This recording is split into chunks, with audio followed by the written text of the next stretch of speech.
If you came here to find out if the new Ghostbusters game was an unambitious cash grab tie-in for the recent reboot film, I can tell you right now, it is. In fact, it's barely even tied in. This co-op top-down shooter features not one cast member from any version of the franchise and very little connection to the source material at all. I ain't afraid of no ghosts.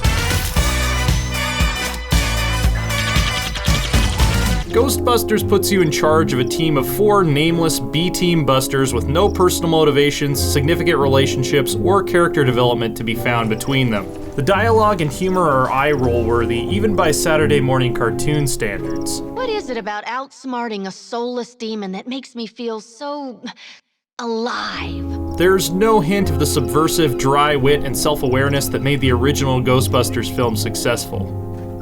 The shooting mechanics are at least decent, but that's because they're so paint by numbers. Each of the 4 playable characters has a different style, from a shotgun-slinging close combat specialist to the archetypical big dude with a minigun.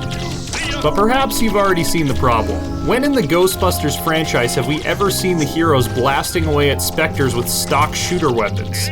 Slapping Proton in front of their names doesn't do much to disguise that this is a very thin skin pulled over a generic engine. The fact that bosses need to be captured with a proton pack minigame after their health is depleted is just too little to make this truly feel like a Ghostbusters game. And again, for a licensed game, it's bizarre to not see any recognizable characters, not even bad impersonators. The most significant references are a Slimer cameo and a couple enemies modeled on those demon dogs that were living in Sigourney Weaver's refrigerator. Even the cast of the new film are only mentioned in passing, which seemed especially conspicuous. Ditto. Before meeting those ladies, I only had myself to look up to. This is the sort of game that great uncles and grandmas are going to buy for the young people in their lives because they heard Ghostbusters was popular, or that little kids will point out in the mall just after seeing the movie. But no informed gamer should fall for the siren song of that catchy main theme. It's not actively painful to play if you happen to be at your 8-year-old cousin's house and need a co-op game for 6 to 8 hours that's not going to require much skill, but you could do so much better.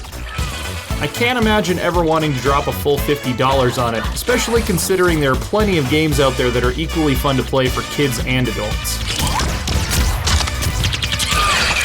For more on ghosts and the busting thereof, stick with IGN. I ain't afraid of no ghosts.